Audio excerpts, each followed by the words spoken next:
Good afternoon, everyone. My name is Catherine Abrahamson. I'm with the Public Information Office at the Oak Ridge Fire. Today is June 27th, and it's 2 p.m. We're going to have a few people speaking today. First, we're going to have Troy Mueller. He's our Operations Section Chief with the fire. Then Josh Johnson. He's the Emergency Management Coordinator with the Pueblo County Sheriff's Office. And Jill Laka, the Public Information Office with Beulah Fire here locally.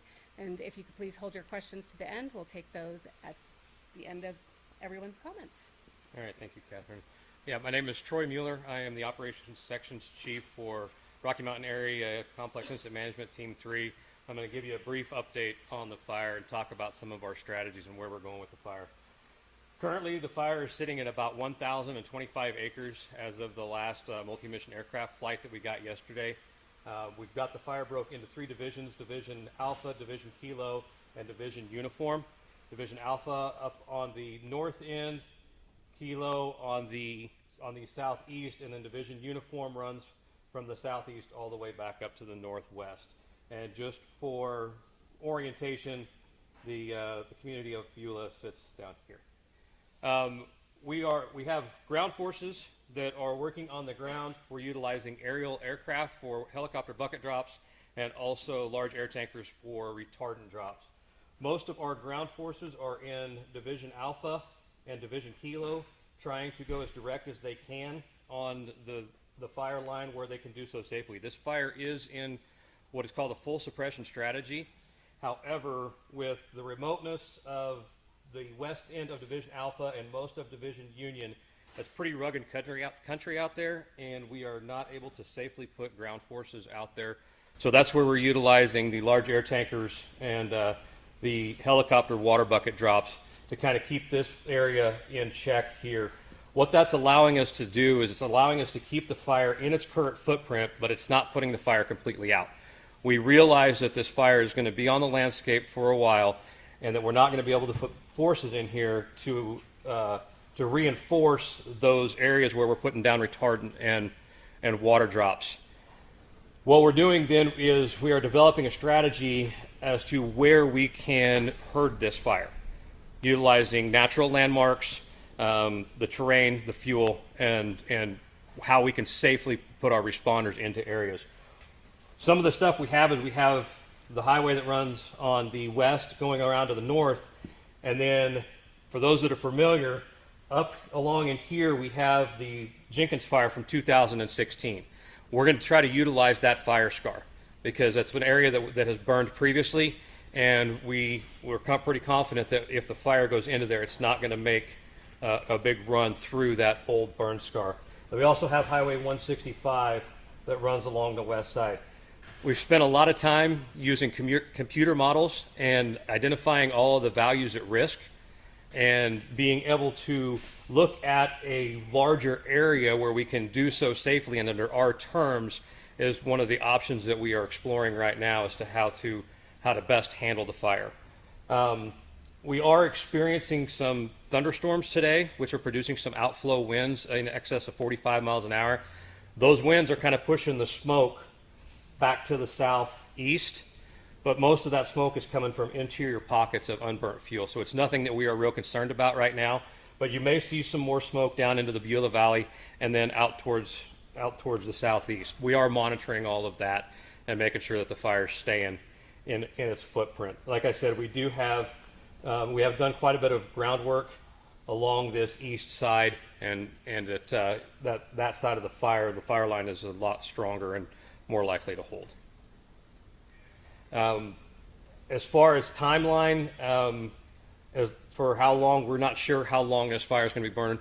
We will remain in a full suppression strategy. However, there will be an increase in acreage due to the fire continuing to burn out in these rugged, steep country areas where we're not able to put firefighters safely on the ground.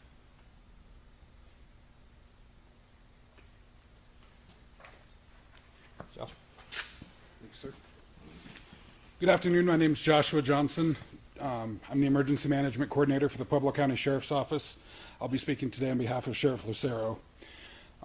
We continue to have a law enforcement presence here from the Sheriff's Office in the Beulah community and are prepared to respond should we need to evacuate the community any further. Our Emergency Operations Center was active for the first few days and currently is in a standby mode should we need to reactivate to support the incident in any way. Currently, the only mandatory evacuation areas are still the Middle Creek Canyon Road, which has remained unchanged, and we're working closely with the Incident Command Team to work on updating that as conditions warrant. Pre-evacuations continue for the Vine Mesa, Cascade Avenue, Pine Avenue, and Beulah Highlands Road. And as a reminder, for those that are under pre-evacuation, we ask that people prepare and be ready to leave if that order should come. And we ask that people prepare to be gone from their homes for about 72 hours. Don't forget that that includes, not only medications, important paperwork for you and your family, but also pets, should you have to be away from your home for 72 hours. The American Red Cross did have a shelter set up at one of our Pueblo County Parks and Rec facilities. That shelter is currently in a standby mode, meaning that we don't currently have people there. Of the mandatory evacuation, those individuals who did have to leave their homes they didn't need the shelter, and so we have those staff and volunteers standing by should they need to be reactivated. We do have the Community Animal Response Team. Our CART team is housing some animals just east of the Beulah community at the 4-Bar Esh Ranch, and they are continuing to monitor those animals until it's safe to return them back to their properties up here in the Beulah community. We are going to be working with the Public Information Team to push out messaging to all our media outlets through our social media channels.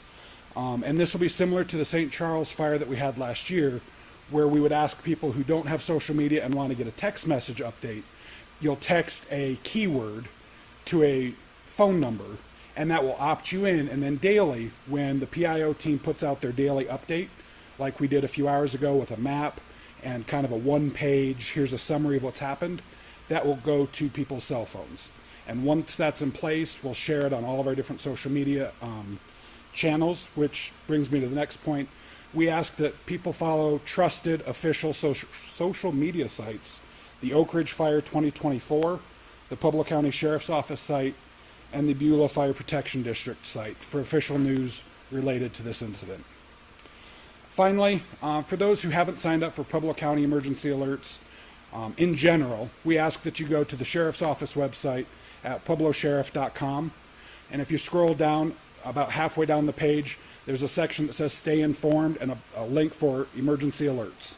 And for those who want to sign up for emergency alerts, that's the best way to register your cell phone number, and we ask that all cell phone numbers within the home be registered, parents, kids, etc. Thank you.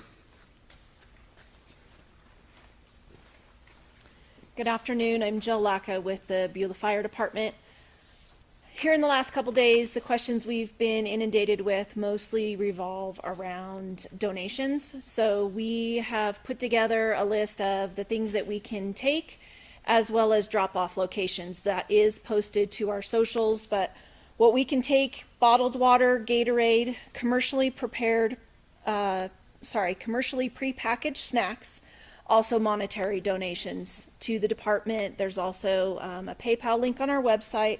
So for people who want to help in that way, there's also some drop-off locations in Pueblo. And so that flyer is available as well.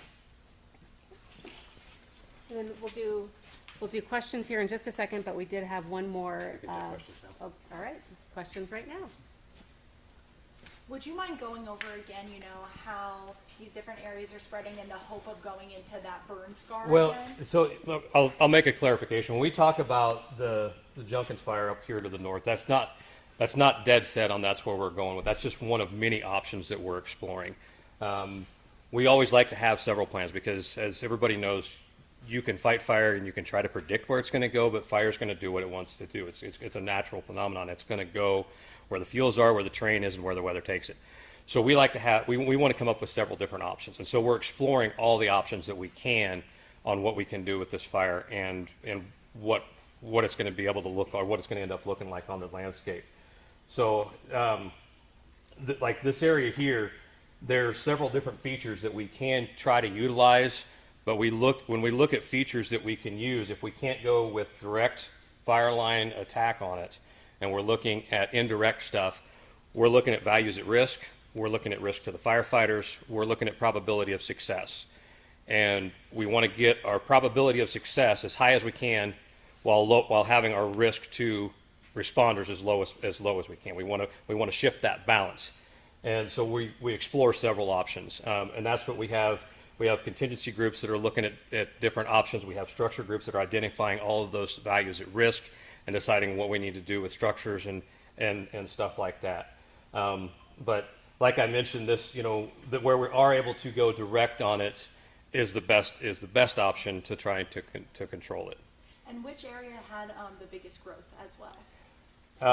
So the biggest area of growth that we've seen in the last probably 2 days has been over on kind of on that northwest side, which is also the most inaccessible part of the fire. And then, so how big of a role does that play then having our air support in that area? Having the air support was the only option to get out there to try to slow it down. And it did. It slowed it down quite a bit. And what is the current acreage containment on the fire so far? As of yesterday, we were at 1,025. However, we were not able to get an infrared flight last night due to the cloud cover.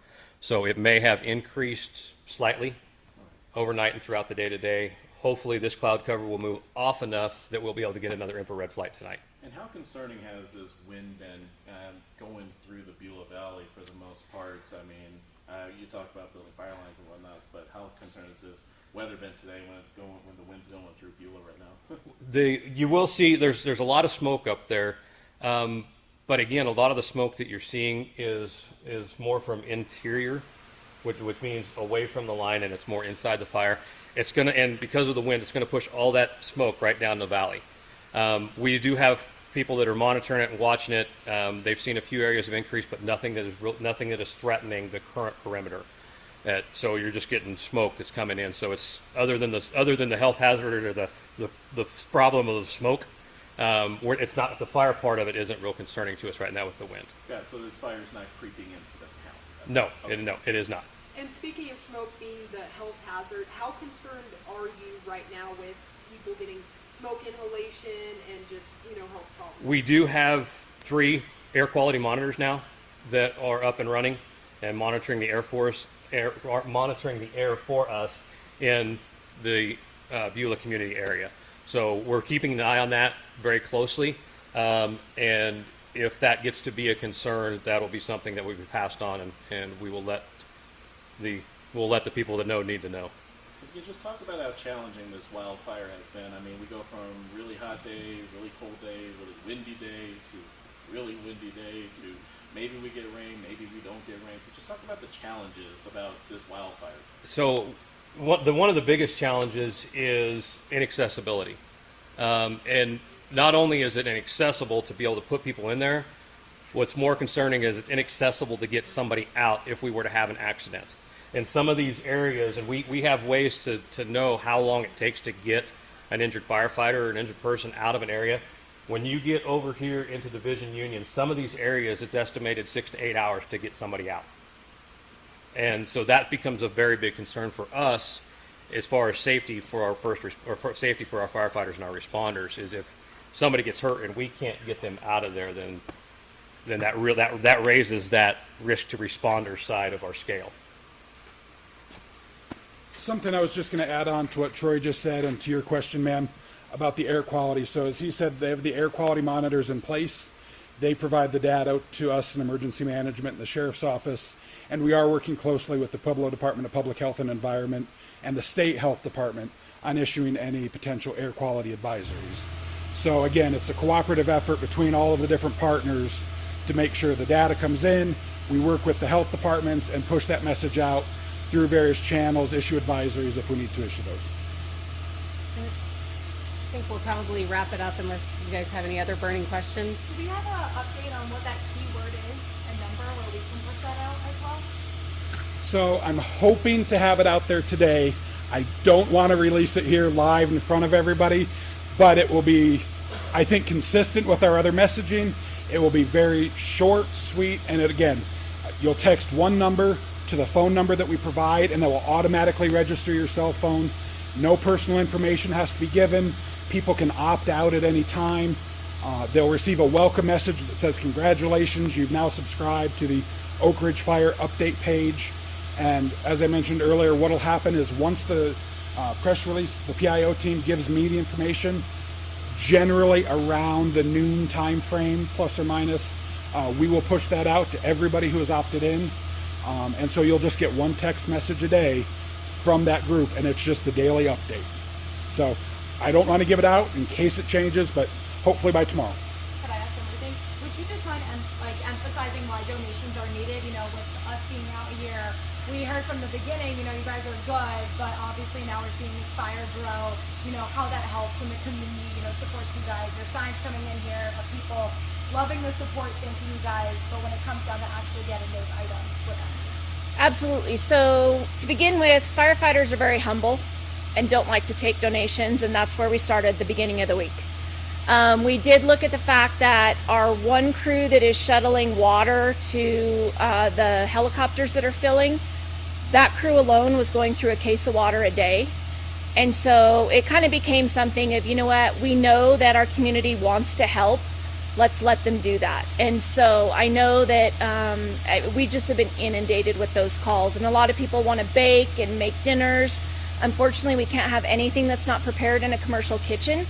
And so rather than having people just show up with stuff anyways, we wanted to make sure that if they're going to bring stuff, that it's stuff that we can use. With that, we're also a volunteer fire department. These guys do it out of the kindness of their hearts. We work on very limited budgets. All this equipment is very expensive. There are several things that we are looking at. I mean, we have little things like we had a couple of hoses that have gone through so much use in the last few days they need replaced. I wish they were $50 hoses from Lowe's, but they are not. So, you know, it only made sense to start, you know, going ahead and you know, if the community wants to do that, then we're happy to do that to replace some of the equipment we need to. As well as we are looking at, we are in need of another brush truck, kind of like the one behind me. So that's something that's coming up in our budget in the next couple years. So we can always start saving for that now. And just real quick to clarify, and then we're going to wrap it up, guys. Those requests for donations are with the Beulah Fire Department. That has nothing to do with fire operations. All of our firefighters are very well taken care of, and we are not looking for any donations. So that will conclude today's briefing. Thank you so much for coming.